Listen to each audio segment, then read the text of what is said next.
all tonight. Okay, so Harry Hoosier was a Methodist. He did a great job, didn't he?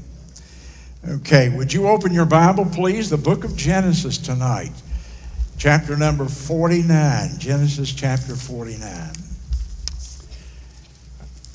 I hope you're reading through your Bible, and if you were, you either have just recently come to Genesis 49, or you're getting ready to come to Genesis 49. You won't be far from it, no matter what plan you're using.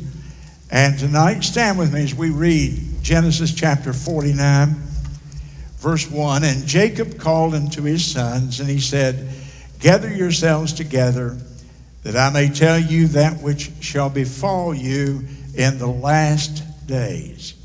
Now just stop and think for a moment what he said. Jacob, who had become known as Israel, God had in fact named him Israel at this point in his life. Israel, father of 12 sons who became the heads of the 12 tribes of Israel. He called his sons to him. He actually is calling them around his deathbed. He's dying. He says, Gather yourselves together. I want to tell you what will befall you in the last days. So this is a prophecy. And this is a word for the last days, a last days prophecy, if you will. And he says, Gather yourselves together and hear, you sons of Jacob, and hearken unto Israel. He went by both names, of course, at this point. Hearken unto Israel, your father. And then he begins with Reuben, who is his firstborn, and he gives prophecies about these men. Now, I'm going to go down to verse 8 in the reading tonight, to his prophecy about Judah. Judah, thou art he whom thy brethren shall praise.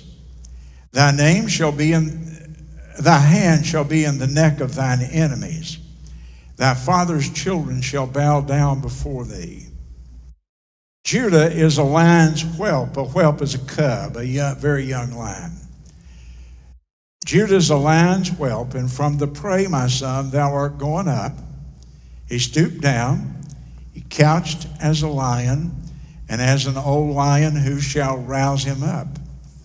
The scepter shall not depart from Judah, nor a lawgiver from between his feet, until Shiloh come, and unto him shall the unto him shall the gathering of the people be. Thank you, and you may be seated. So Jacob here, renamed Israel, is at the end of his life. He calls his sons to his deathbed. They gather around him, and he begins with the youngest and goes right through the various names of the 12. And he comes in verse 8 to his son Judah. And he pronounces a blessing upon him. And let's look at his prophecy concerning Judah here for a moment.